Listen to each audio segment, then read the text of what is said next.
The Miami Dolphins have wasted no time in free agency, making moves that have already started shaping the roster for the 2025 season. The front office has been deliberate, aggressive where necessary, and calculated in filling some of the most glaring needs. But as much as they've accomplished in these first few days, the work is far from finished.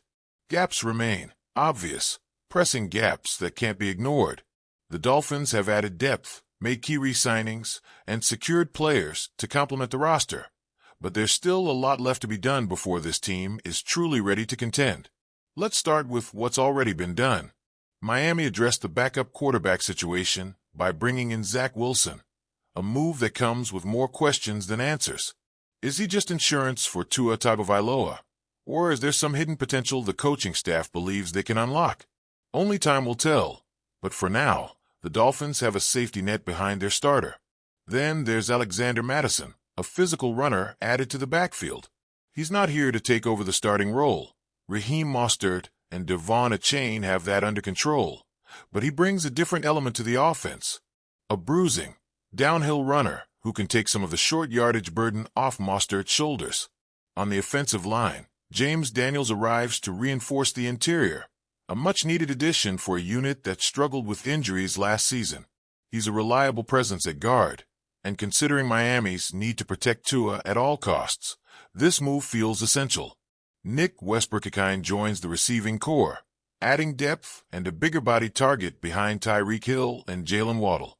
He's not expected to be a game-changer, but he gives Miami a third wideout who can contribute when needed. The secondary also gets a new face in Ifeatu Melifonwu, a versatile defensive back who can move around depending on the situation. Whether he's here to start or just add depth remains to be seen, but flexibility in the secondary is never a bad thing. Lastly, Tyrel Dodson is back to maintain stability at linebacker. Miami clearly values his presence, and continuity at that position will be important moving forward. But here's the reality. All of these moves, while solid, still leave Miami with major unanswered questions. Two of the biggest ones? The defensive line and cornerback. These are not minor concerns. They are crucial pieces that could define how competitive this team will be in 2025. The defensive line, in particular, is a work in progress. So far, the only move the Dolphins have made at defensive tackle is bringing back Matt Dickerson. Let's be honest, that's not a game-changer. He's a depth piece at best, someone who will have to fight just to make the 53-man roster. Meanwhile, 3 of last year's top 4 defensive tackles hit free agency. Deshaun Hand wasted no time signing with the Chargers, while Benito Jones and Calais Campbell remain unsigned. Campbell is the biggest domino here. At 38 years old, he's still proving he can play at a high level. But does he even want to return for an 18th season? That's the first question.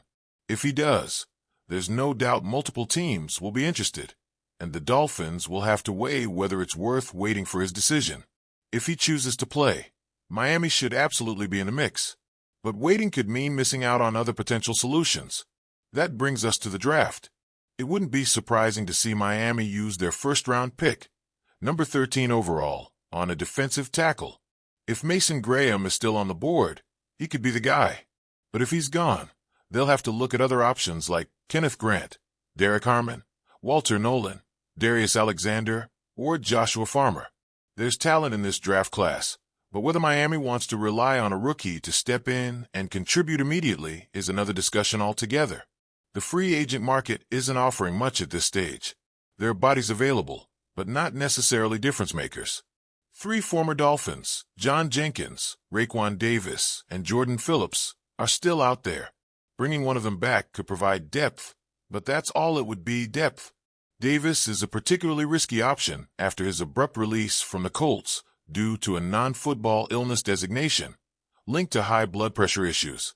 A couple of veteran options remain. Mike Pennell, who had 3 sacks and started 7 games for the Chiefs last season, is still unsigned. So is Austin Johnson, who spent time with Buffalo.